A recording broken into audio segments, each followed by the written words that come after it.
ഈ ചാപ്റ്ററിൽ നമ്മൾ പഠിക്കാൻ പോകുന്നത് ഡ്രാ ടൂൾസിനെ കുറിച്ചാണ്. നമ്മൾ ഓട്ടോകാഡിൽ നമ്മൾ പുതിയ കാര്യങ്ങൾ ക്രിയേറ്റ് ചെയ്യുന്ന പുതിയ ബിൽഡിംഗ് ക്രിയേറ്റ് ചെയ്യാനോ അല്ലെങ്കിൽ ലൈൻ വരയ്ക്കാനോ പോളി ലൈൻ വരയ്ക്കാൻ സർക്കിളെല്ലാം നമ്മൾ ചെയ്യുന്നത് ഡ്രാ കമൻസിലൂടെയാണ്. അതെങ്ങനെയാണെന്നുള്ളത് നോക്കാം.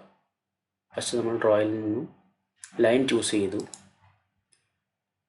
Specify first point. നമുക്ക് ഫസ്റ്റ് പോയിൻ്റാണ് ചൂസ് ചെയ്യുന്നത്. നമ്മളവിടെ മൗസിൻ്റെ ലെഫ്റ്റ് ബട്ടൺ ക്ലിക്ക് ചെയ്യുക. നെക്സ്റ്റ് പോയിന്റ് ചോദിക്കുന്നുണ്ട്. നെക്സ്റ്റ് പോയിന്റ് എന്ന് പറയുന്നത് എവിടെയാണ് വേണ്ടത് അവിടെ ക്ലിക്ക് ചെയ്യുക. നെക്സ്റ്റ് പോയിന്റ്, അങ്ങനെ എവിടെയാണ് നമുക്ക് ലൈൻ വേണ്ടത് അവിടെയൊക്കെ ക്ലിക്ക് ചെയ്യുക. അപ്പോൾ നിങ്ങൾക്ക് കാണാൻ കഴിയുന്നത് ഇത് നമുക്കൊരു ഹൊറിസോണ്ടലോ അല്ലെങ്കിൽ ഒരു വെർട്ടിക്കലോ ആയിട്ടുള്ള ലൈനല്ല. അപ്പോൾ നമുക്ക് എങ്ങോട്ട് വേണമെങ്കിലും നമുക്ക് അതിൻ്റെ ആക്സസ് ചലിപ്പിക്കാവുന്നതാണ്. Angle, vertical, side. Next point ഇങ്ങനെ ചോദിച്ചുകൊണ്ടേയിരിക്കും. നമുക്ക് മതിയെന്നുണ്ടെങ്കിൽ മൗസിൻ്റെ റൈറ്റ് ബട്ടൺ ക്ലിക്ക് ചെയ്ത് എൻ്റർ ഓർ ക്ലോസ്.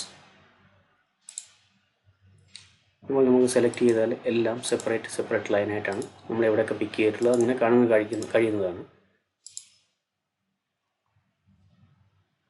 ഇനി നമുക്ക് ഒരു ലൈൻ വെർട്ടിക്കലായിട്ടോ അല്ലെങ്കിൽ ഹൊറിസോണ്ടലായിട്ടോ എങ്ങനെ ക്രിയേറ്റ് ചെയ്യാമെന്നുള്ളതിനെ കുറിച്ചിട്ടാണ് പറയാൻ പോകുന്നത്. നമ്മൾ കീബോർഡിൽ ഓർത്തോ എന്ന് ടൈപ്പ് ചെയ്യുക. ORTHO എൻ്റർ ചെയ്യുക. ഇപ്പോൾ നമുക്ക് ഓഫാണ്, നമുക്കത് ഓണാക്കി കൊടുക്കുക. ഓണെന്ന് ടൈപ്പ് ചെയ്യുക അല്ലെങ്കിൽ മൗസ് വെച്ച് ചൂസ് ചെയ്യുക. Then enter. ഇനി നമ്മളൊരു ലൈൻ ക്രിയേറ്റ് ചെയ്തു. ലൈൻ ടൂൾസ് എടുത്തു.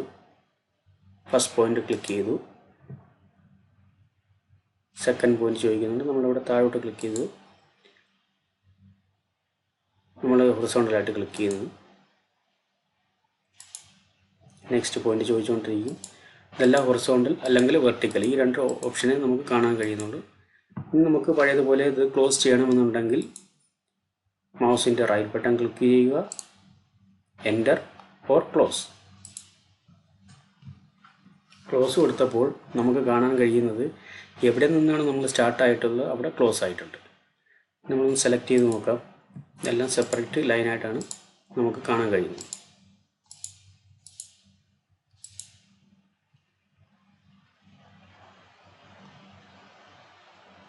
ഇനി നമുക്ക് അടുത്ത ചാപ്റ്ററിൽ എങ്ങനെയാണ് ഒരു ലൈൻ ഒരു മെഷർമെൻറ്റ് കൊടുത്ത് നമുക്ക് വരയ്ക്കാൻ കഴിയും എന്നുള്ളതിനെ കുറിച്ച് പഠിക്കാം.